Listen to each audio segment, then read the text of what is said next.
అందరికీ నమస్కారం. ఈరోజు మనం నవవసంతం 3 తెలుగు వాచకం 8వ తరగతి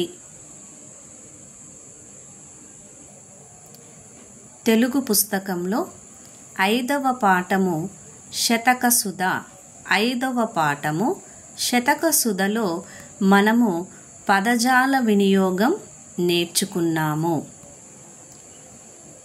విద్యార్థులు పదజాల వినియోగం నేర్చుకున్నాము. అలాగే భాషను గురించి తెలుసుకుందాంలో సంధి పేరు, సందులను ఎలా విడదీయాలి, సంధి సూత్రాలను నేర్చుకున్నాం.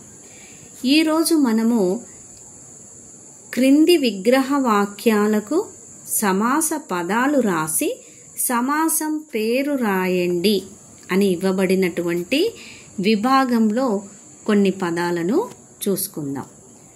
క్రింది విగ్రహ వాక్యాలకు సమాస పదాలు రాసి సమాసం పేరు రాయండి. రోమన్ సంఖ్య 6లో 2వ భాగంలో ఉన్నటువంటి ఈ విభాగం గురించి నేర్చుకుందాం. సమాస పదాలు రాసి సమాసం పేరు. అసలు సమాసం అంటే ఏంటి, అది ఎలా ఏర్పడుతుంది అంటే వేరు అర్థాలు గల 2 పదాలు కలిసి ఏకపదంగా ఏర్పడితే దాన్ని సమాసం అంటాం. 2 వేరు అర్థాలు గల 2 పదాలు కలిసి ఏకపదంగా ఏర్పడితే దాన్ని సమాసం అంటాం. అర్థవంతమైన 2 పదాలు కలిసి కొత్త పదంగా ఏర్పడటాన్ని కూడా సమాసం అంటాం. సమాసంలో మొదటి పదాన్ని పూర్వపదమని, 2వ పదాన్ని ఉత్తర పదం అని అంటారు. ఇక ఇక్కడ చూస్తే సమాస పదం, విగ్రహ వాక్యం, సమాసం పేరు. ఆకలియు దప్పియు ఇది విగ్రహ వాక్యం. దీనికి సమాస పదం రాయమని ఇవ్వటం జరిగింది. ఆకలియు దప్పియు, ఆకలియు పూర్వపదం, దప్పియు ఉత్తర పదం. ఇది విగ్రహ వాక్యము. ఇప్పుడు దీనికి సమాస పదం ఏమొస్తుంది? ఆకలి దప్పులు, ఆకలి దప్పులు.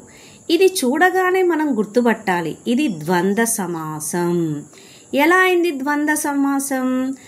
ఆకలి నామవాచకం, దప్పియు నామవాచకం. 2 నామవాచకాలు జంట పదాలుగా వస్తే మొదటి పదానికి ఎంత ప్రాధాన్యత ఉంటుందో 2వ పదానికి కూడా అంతే ప్రాధాన్యత ఉంటే అది ద్వంద్వ సమాసం. ఇక్కడ ఆకలియు దప్పియు, ఆకలి దప్పులు ద్వంద్వ సమాసం. 2వ పదం అన్నము వస్త్రము, అన్నము వస్త్రము. అన్నము నామవాచకం, వస్త్రము నామవాచకం. అన్న వస్త్రములు, అన్న వస్త్రాలు. ఇది ద్వంద్వ సమాసం. తర్వాత ఈ పదం చూస్తే దశ సంఖ్య గల ఇంద్రియములు, దశ సంఖ్య గల ఇంద్రియములు. పూర్వపదం సంఖ్య, 2వ పదం నామవాచకం, ఉత్తర పదం నామవాచకంగా ఉండాలి. అప్పుడు అదేమవుతుంది? ద్విగు సమాసం అవుతుంది. దశ సంఖ్య గల ఇంద్రియాలు ఇది విగ్రహ వాక్యం. పదం ఎలా ఏర్పడుతుంది? దశేంద్రియాలు, దశేంద్రియాలు. కాబట్టి ఇది ద్విగు సమాసం. పూర్వపదం సంఖ్య, 2వ పదం నామవాచకం. దశేంద్రియాలు, దశ సంఖ్య గల ఇంద్రియాలు ద్విగు సమాసం. అలాగే ఈ పదంలో విగ్రహవాక్యం చూసుకున్నట్లయితే 4 వేదాలు, 4 వేదాలు. 4 సంఖ్య, వేదాలు నామవాచకం. 4 పూర్వపదం, వేదాలు ఉత్తర పదం. 4 వేదాలు ఇది విగ్రహ వాక్యం.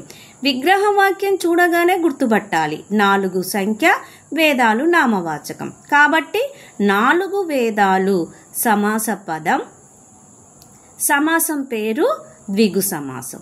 ఈ విధంగా నేర్చుకుంటే పిల్లలు సమాసాలు, సమాస పదాలు, విగ్రహ వాక్యాలు మనం సులువుగా గుర్తుపట్టొచ్చు, సులువుగా నేర్చుకోవచ్చు.